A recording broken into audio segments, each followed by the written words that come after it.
Hey, what is up guys? GuitarRock here, welcome back to another Girls Frontline 2 video. Let's talk a little bit about the banner right now. So Yuhee, and then we're gonna do a quick guide for her.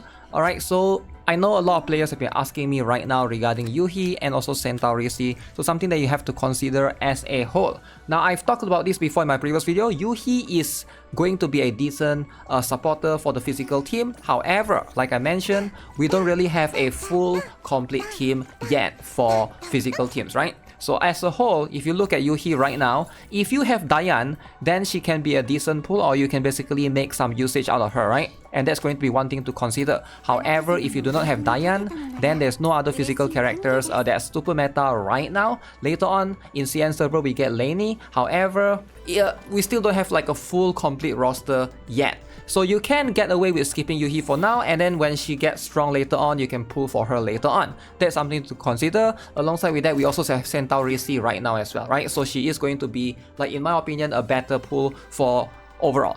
Now, before we jump into everything, I want to talk a little bit more about this particular event. Alright, for those of you who are maybe a little bit confused, so there's this special event called the Diner Gate Jump. Alright, if you guys haven't done it again, doodle jump, you basically jump here all the way up and try to basically hit the enemies, get your highest score. Now, this is going to give you the special rewards right here from the data node. As you can see, all of these achievements, you can basically obtain all of this. I've already completed every single thing. Now, in case you guys are wondering, there's one requirement here that you gotta kill the monsters, right? Kill monsters, and kill 50 monsters. You don't have to do it in a single battle, alright? You can basically do it in the course of multiple runs, obviously. You can jump on top of the head as well, which I did not notice that until during this stream, right? So thanks to some of my viewers for letting me know that, right? So you can basically do that, or you can use the bullet to basically shoot the enemies later on. So yeah, that's pretty much what it is. The 15 monsters, you don't really have to do it in one battle. So hopefully you guys get through that. Okay, let's first talk about the important banners right now regarding Yuhee, regarding her weapon, regarding Centaureissi, and of course, the last but not least, Centaureissi's weapon. Both these weapons are not that good. Alright, if you don't want to pull for the weapon, totally fine. Both Centaureissi and Yuhee's weapon, they are not that impressive. However, let's talk about Centaureissi versus Yuhee. Alright, so right now, like I mentioned earlier, Yuhee doesn't have a complete team yet, so you can probably get away with her. Centaureissi, she belongs in the fire team, so she's the best fire supporter right now in terms of trying to get things done. Now, do you absolutely need her? No, you can get away with not having her by using Ksenia, but your life will be way harder. What makes her really, really strong is going to be her ultimate skill. You can see right here, this is her healing range, okay? Which is going to be massive, and she restores everybody's healing range in the entire map. She can also cleanse 2 debuffs, removes Fear Stun, restores 7 points of stability index to the lowest ally with the stability index, and of course, what she does is she applies a hit recovery to everyone as well. So her ultimate skill is going to be extremely insane. Right here, if you compare to every other 4-star healer that you have available, for example, Ksenia is going to be one that you use very often. She's only going to be able to heal 1 character and applies hit recovery, and that's pretty much it, right? So Centaureissi is pretty much an upgrade. She's more like a premium support for your fire team, and she completes that particular thing. If you already got Vector, if you already have Chongju built with all of these DPS, and of course Shakri, get Centaureissi. Later on when Kuihua comes, you get her as well, and now your fire team is complete.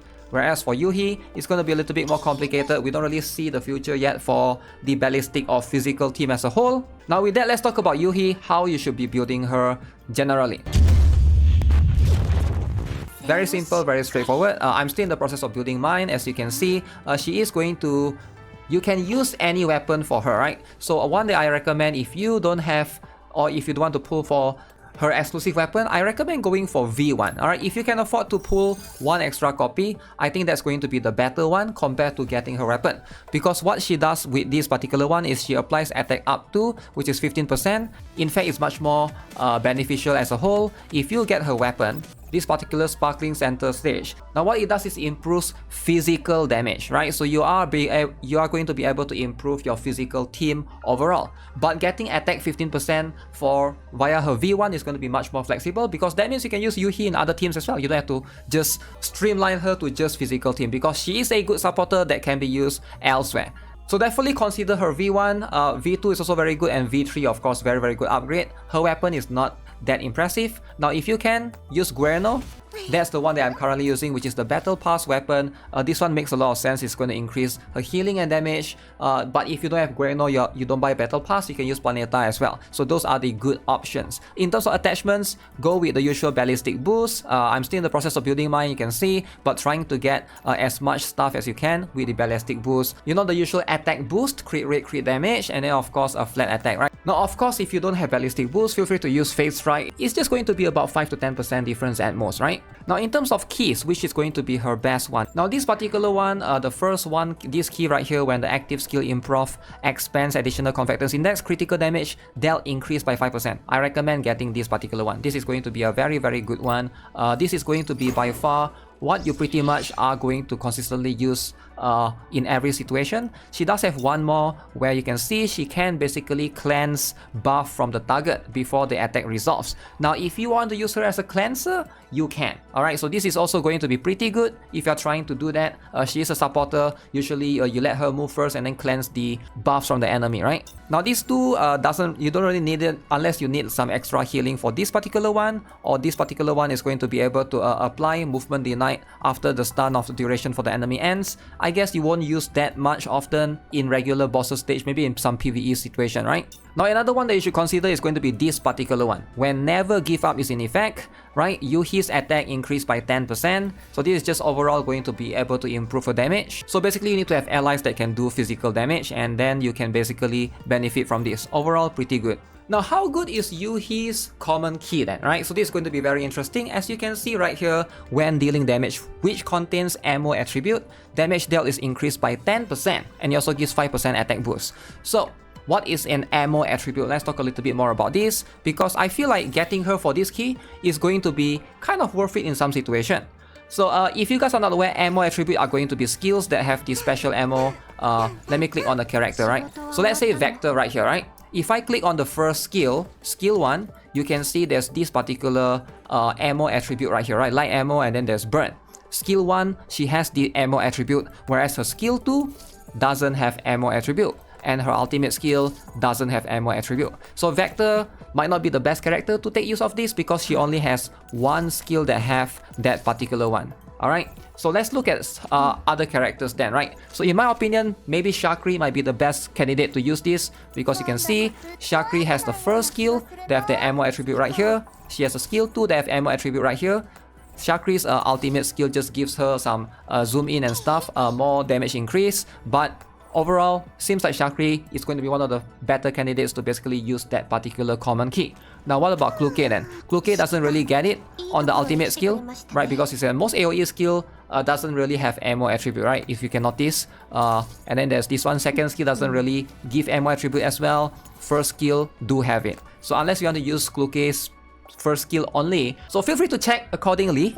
In my opinion, Shakri Tololo is also going to be one of the few that can benefit from the ammo attribute. As you can see, Nemesis is very good. She can benefit from all three of it if you want to use her in like a corrosion team. Peritia can also be a good candidate. Her ultimate skill and her skill 1 pretty much has the ammo attribute, and you pretty much are going to just use Peritia's ultimate skill most of the time in the Gunsmoke anyways, right? So this is something to consider as well as a common key for her. Now how do you rotate with Yuhee, right? What is the best rotation for her? It is going to be pretty straightforward. Alright, let's talk a little bit more about this, right? As a general guideline, ideally you use her ultimate skill. First, this is going to basically give her troop score. So basically she applies dance steps or defense trading, right? So once you use this particular one, alright, now you can see she can move one more time because she gains extra command, right? You can see now she can apply one of two skills. Alright, one is going to be this particular one.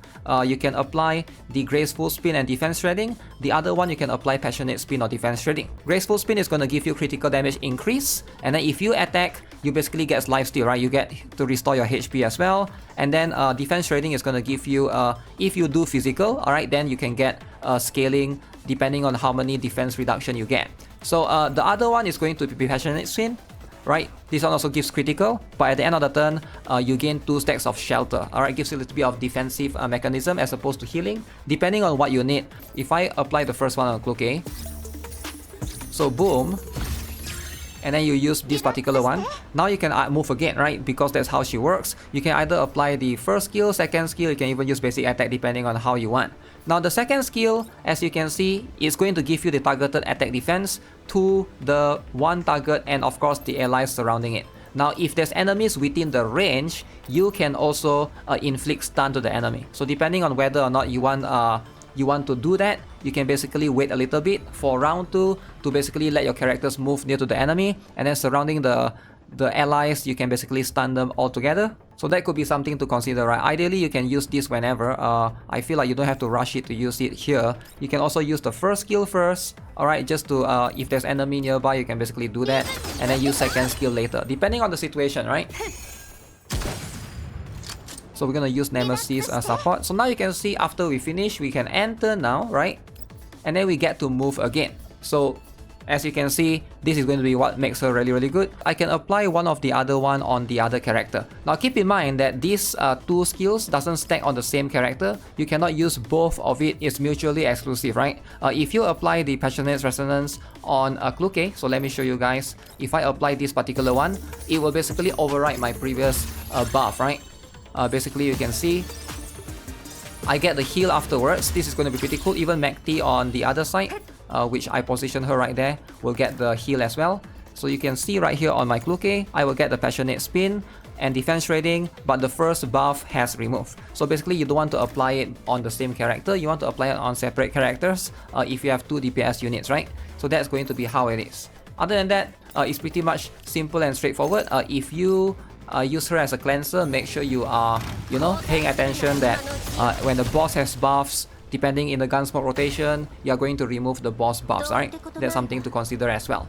Now what about team building? That's going to be a very important one as well. She's a pretty flexible support if you want to put her in quite a number of teams. Right now Corrosion team don't really have a complete 5 character yet, so you can do something like Kluke, Peritia, and then MacT, right? And then you can basically slot her in with Nemesis. I do think that this is going to be pretty good because in the Burn team, we already got Centaureissi. So you don't really need to put both together, right? So she can also slot in the Hydro team later on, right? Depending on how many dupes you have for her, you can basically do that with Springfield, Tololo, and then once we get Nikita, you can basically slot in a Yuhee right there. So she is quite flexible.